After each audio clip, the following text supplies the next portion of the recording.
trying to figure out how I could believe that there basically were two uncreated entities in the universe. Ultimately, you do have a picture that there is the God himself, and then there is this uncreated book. Well, in addition to that, maybe there is some link between the two. But ultimately, God must be different from his book. God is not a book. You do not worship the book. There is a difference between the two. So I have inevitably some kind of a dualism in God. And this is a problem for me. Another problem that I faced was the fact that the Quran is eternal.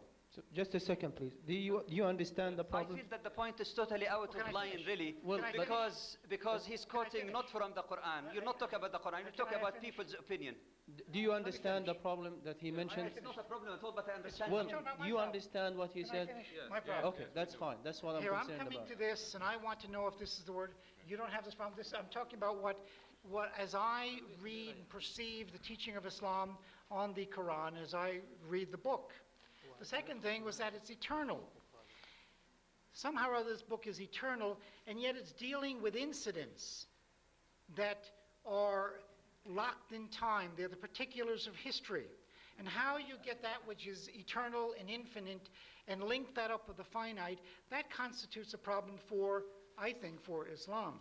But it's particularly when you have a doctrine of abrogation. This was another issue. It was hard for me to understand if this book was eternal, and if it indeed was uncreated, then how could you have God, as it were, taking away a verse and then giving a better one? It seemed to suggest in any open or honest reading of the Quran that God is improving. God is doing better. And that was a problem to me. There are other issues we could speak to on the matter of scientific things. I didn't know at that time Bukhail's book or other things like that, and maybe I'll leave that for another point. But as I read the book, then apart from these issues, which were a problem in the back of my mind, I thought, well, maybe I don't understand this correctly. Is there some way I can get at the truth of it? And as I read the book, it was very difficult to understand. I would read it. It didn't seem to have a beginning or an ending. It was not clear. I frankly found many of the passages a muddle, passages that only could be understood if you already had perhaps the Old Testament or the New Testament. Then they might make sense. But for most people who come to read the Quran, it's very difficult to make heads or tails out of most of it. There are passages which are very good and very beautiful, but other passages which are a complete muddle. So it does reflect on the idea that this is the perfect and the ideal book. And so coming at this, my conclusion was, there were other things I could say too, but I'll cut it short, that I found it difficult to believe that this was a unique revelation from God. What would be our equal time? Because we want to share that. Some brothers want to have comments. Well, just go ahead. You have 5 minutes to reply. Dr. Chastain, you have a problem of knowing what the Word of God is. Is it created or uncreated, right? Well, he says it's uncreated. This is traditional Muslim theology, you know. Yes. It is uncreated, right? Right. Okay. What's your problem with that? Well, I said you have two uncreated entities in the universe. There's God and His Word. There's a book, and there are two things, and so you have a dualism that is eternal. And to me, this constitutes an intellectual problem.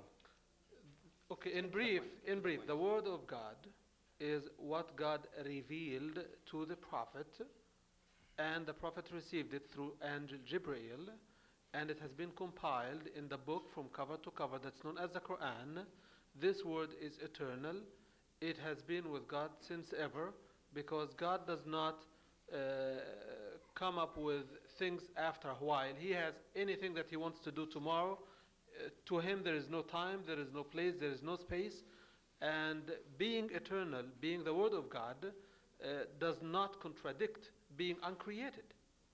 On the contrary, if it is created, it cannot be eternal. Well, you didn't get my point. Okay, let me have a chance to respond to. You see, if you want to make a point, jump in. That's the Well, way it is. now that's We're giving unfair. equal time. I'm just Equal kidding. time. Use it the way we want. Yeah. That's the way everybody Obviously, does it. obviously, Reverend Chastain could not find anything wrong with the text of the Quran, so he is criticizing the commentary of a writer about the Quran or an interpreter. The man is entitled to his opinion, number one.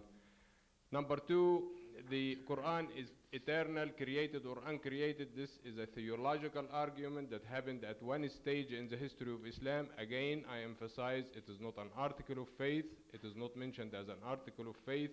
Muslim theologians might argue points, but that does not mean that we have to criticize the Quran for argument among theologians. It's extremely unfair to criticize the Quran in the light of the history of the Bible for the following reasons. The Quran had been always in the hands of the people. From day one, people were encouraged to memorize it, people were encouraged to keep it. This is not the history of the Bible. For 1,000 years, Christians were killed for having a copy of the Bible. That is a historical fact. The Quran is in a living language. More than 200 million people speak Arabic fluently. The Bible is in the original Hebrew and the original Aramaic are dead languages. Maybe a handful of scholars can speak them today. Now, the Quran, Muslims had fought, had argued, had political differences, but I have never heard of the Quran being the subject of a conflict or different groups of the Muslims that had fought among each other because they agreed or disagreed about the contents of the Quran.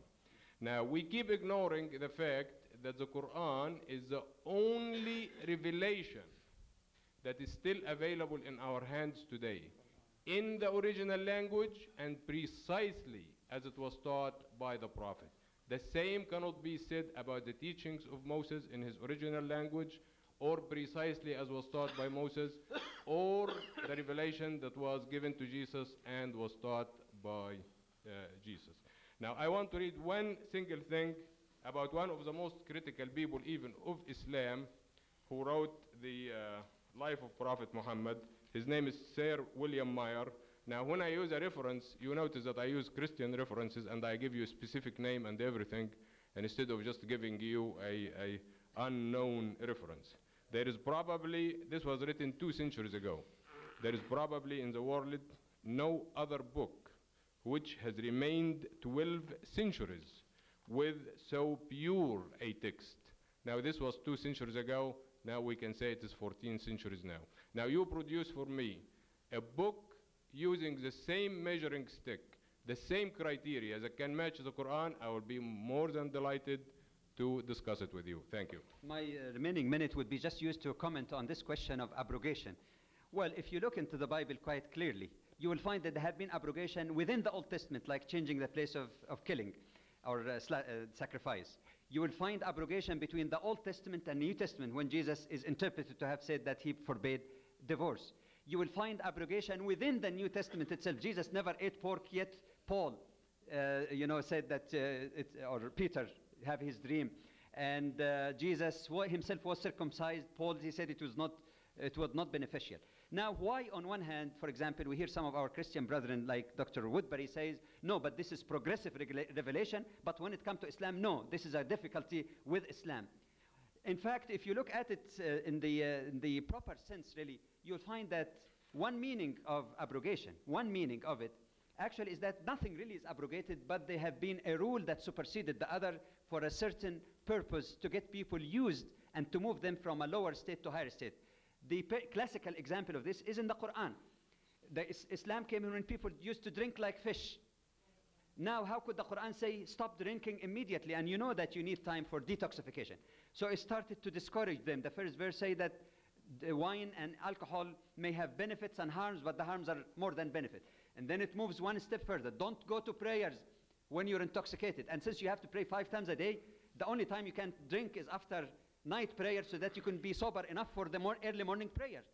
Then finally came the final verse, say don't stop. It doesn't mean that the first 2 are abrogated. Still, you don't pray when you're intoxicated. Still, it is true that drinking has more harms than benefit, but in terms of legal rule, it has been totally forbidden Thank for you. the Muslim to do. Thank But you, there are Dr. more to Jamal. be said about abrogation also. Thank you. One of you, please. Okay, Dr. let me just say,